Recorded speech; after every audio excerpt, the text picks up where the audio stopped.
어제 말씀에 보면 오히려 그 하나님의 언약 원리에서 해이해지거나 비어있는 마음이 있게 될 것을 간접적으로 경고하시는 것이었습니다.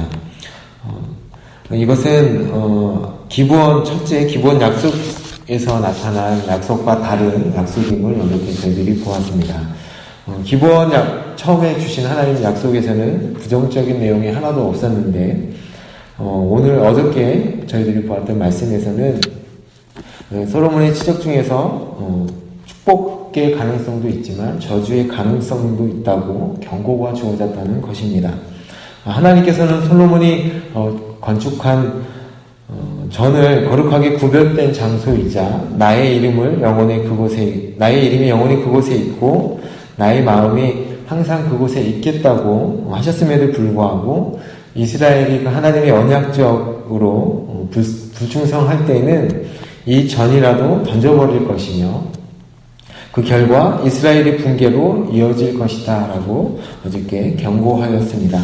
그 후에 오늘 본문에 나와 있는 말씀은 10절에서 솔로몬의 솔로몬의 공적이 최극치로 달하는 모습을 적고 있습니다. 솔로몬 제국이 최고의 영광 상태에 이르는 그 과정을 설명하고 있는 것입니다. 그런데 오늘 이 본문에서도 긍정적인 부분만을 말씀하지 않고 부정적인 측면을 사이사이에 넣음으로써 우리에게 솔로몬의 앞으로 모습이 어떠할지를 보여주고 있는 것입니다. 먼저 솔로몬은 히람에게 납달리 지파의 북쪽 갈릴리 지방의 그 성읍 20개를 주었습니다. 그것은 그가 성전과 왕궁 건축에 헌신적으로 협조한 데에 대한 보상의 성격으로 그 20성읍을 히람에게 준 것입니다. 그런데 히람은 그 성전을 보고 불만을 표시합니다. 그 성읍들이 무엇이 마음에 들지 않았는지는 구체적으로 나오지 않지만 그 성읍들을 가불이라고 부릅니다. 여기에서 이 가불이라는 의미는 무가치한 땅이라는 의미를 가지고 있습니다. 나중에 이 성읍들을 솔로몬이 다시 물려받기는 하지만 히람에게 그 이스라엘 땅 일부를 준 것은 아무리 그의 협조에 대한 보상의 차원이었다고 하지만 하나님이 허락하신 기업을 다른 사람에게 양도하거나 매매할 수 없었던 그 율법에 근거해서 볼 때는 바람직한 처사였다고는 볼 수가 없습니다. 이것은 솔로몬이 신앙적으로 나태하여지기 시작하였음을 암시적으로 저자가 말하고 있는 것입니다. 오늘 15절에서 18까지의 열거된 성읍들을 또한 보면 솔로몬 왕국이 안정된 경제력을 바탕으로 그 외부의 침입에 대해서 걱정할 것이 없는 막강한 그 방어력을 구축하고 있는 것을 저희들이 볼 수 있습니다. 15절에서 17절 말씀에 특별히 두드러지게 나타나는 땅이 어디냐면 게셀이라고 하는 땅입니다. 오늘 그 저자가 의도적으로 게살을 언급하면서 독자들에게 무엇인가를 말씀하고 있는 것 같습니다. 여기에 나오는 이 게셀이라는 땅은 애굽과 역사적으로 연관이 있는 땅입니다. 이렇게 자주 언급하는 이유는 솔로몬의 번영 이면에 점점 더 깊이 뿌리를 내리고 있는 불신앙적인 단면을 전달하기 위한 것입니다. 솔로몬의 왕국의 멸망은 외부의 침입으로 인한 것이 아니라 여호와를 버리고 이방신을 섬긴 솔로몬의 영적 죄악에 대한 하나님의 심판으로 말미암은 것입니다. 솔로몬은 외부적으로 방어성을 구축하는 것만큼이나 내적으로는 죄악이 자신을 틈타지 못하도록 말씀으로 자신을 무장하는 일에 매진을 하여야 하지 않았나 생각을 해보게 됩니다. 또 오늘 본문을 보면서 또한 저희들이 생각해 볼 것이 있는데 신명기 17장에 나온 말씀입니다. 신명기 17장 말씀에 보면 왕이 되기 위해서는 이러한 것들을 하지 말아라 라고 하나님께서 말씀하시는 내용이 있습니다. 첫 번째는 왕을 세울 때는 내 백성들 중에 내 형제 중에 왕을 세워라. 두 번째는 병마를 두지 말아라 라고 말씀하고 있고, 세 번째는 아내를 두지 마라. 많은 아내를 두지 말아라. 그리고 네 번째는 내 백성으로 하여금 애굽에 돌아가게 하지 말아라. 다섯 번째는 은금을 많이 쌓지 말라는 말씀이 있습니다. 근데 오늘 말씀에 보면 병마를 많이 두지 말라라고 되어 있는데, 강대국으로 둘러싸여져 있는 이스라엘에게 있어서 그 국가 안보를 든든하게 세우는 일은 당연한 일이었을 것입니다. 그렇지만 솔로몬은 그 군사력에 너무 치중한 나머지 너무 많은 말들을 두고 병력을 두었다는 것이죠. 이 말들은 또한 애굽에서 받아들인 것으로 애굽에 대한 그 솔로몬의 의존성을 보여주고 있습니다. 솔로몬이 하나님이 아니라 많은 병거와 말들로 상징되는 군사력과 애굽이라는 강도국에 의존하고 있다는 것을 간접적으로 보여주고 있는 것입니다.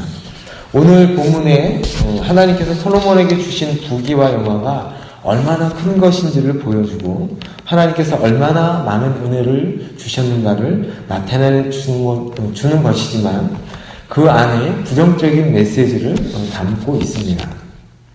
그 중에 또 솔로몬이 잘못한 것 중에 하나는 바로 이방 여인을 아내로 삼은 것이었습니다. 바로의 딸을 정략 결혼의 산물로서 그 애굽에 의존하고 있는 솔로몬의 모습을 보여주고 있습니다.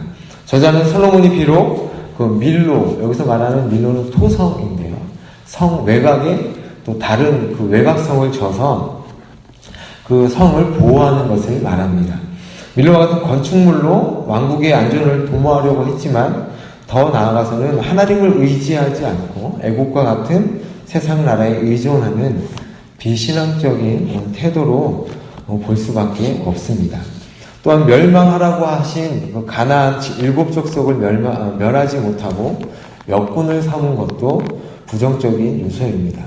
솔로몬이 건축 사업에 동원한 이 이방인 역군들이 하나님에 대한 이스라엘의 불순종과 무능력의 산물임을 저자는 강조하고 있는 것입니다. 그런데 그럼에도 불구하고 25절에 보면 솔로몬은 이스라엘 왕으로서 본연의 임무에 충실하고 있다는 긍정적인 측면을 또한 보여주고 있습니다. 25절 말씀은 3대 절기, 여기서 나오는 3번씩 하나님께 제단을 쌓았다는 것은 이스라엘 3대 절기인 무교절, 칠칠절, 그리고 초막절에 하나님께 예배를 드렸다는 말씀입니다. 하지만 이마저도 말년에는 솔로몬이 믿음이 변질되어서 이방 신들을 섬기는 것을 저희들이 볼 수 있습니다. 오늘 본문에 나와 있는 말씀을 통하여 저희들은 우리 안에 아직 있는 예전에 죄된 것들, 하나님께서 하지 말라고 했던 그 일들을 여전히 가지고 있게 되면 그 죄의 결과가 나중에 어떻게 될지를 저희들이 보여주고 있는 것입니다. 그것이 세상이 보기에는 합당하고 좋은 것이라 할지라도 하나님의 말씀에 합당하지 않다면 그것은 우리에게 독이 되는 것이죠. 솔로몬 왕에게 있었던 그 수많은 부와 영광과 권력이 아무리 크고 화려하다 할지라도 그것을 주관하시는 하나님을 의지하지 않고 그 부와 권력에 매몰되어서 그것을 의지하게 되면 그 결과가 어떨 것이라는 것을 저자는 저희들에게 암묵적으로 경고하고 있는 것입니다. 오늘 말씀을 통해서 지금 내 마음에 하나님보다 더 의지하고 그것이 하나님을 대신하고 있다면 우리는 지금 솔로몬과 같은 행동을 하고 있는 것입니다. 겉은 하나님을 잘 믿고 하나님으로부터 많은 은혜를 받은 것처럼 보이지만 그 안은 하나님 아닌 다른 것을 의지하고 있지는 않은지 되돌아보는 시간이 되기를 바랍니다. 너희가 선줄로 생각하느냐 너희는 넘어질까 조심하라 말씀을 기억하면서 또한 지금 저희들이 우리가 모르는 죄가 우리 가운데 있지는 않은지 되돌아보면서 주님 앞에 나아가는 여러분들이 되시기를 예수님의 이름으로 축복합니다. 제가 잠시 기도하겠습니다. 하나님 아버지, 우리 삶 가운데 하나님의 원리가 아닌 세상의 원리가 또한 하나님의 말씀을 거스르는 것들이 있다면 하나님 저희들이 그것들을 깨달아 알게 하시고 그 죄로부터 돌아서게 하여 주시옵소서. 우리 눈에 보이지 않는 죄들을 알게 하시고 그 죄에서 돌아서는 저희들이 오늘 하루가 될 수 있도록 주님 인도하여 주시옵소서. 세상을 의지하지 않고 주님께 모든 것을 맡기며 주님을 의지하며 살아가는 하루가 달성하도록 주님 인도하여 주시고 은혜를 베풀어 주시옵소서. 살아계신 예수님의 이름으로 기도드립니다.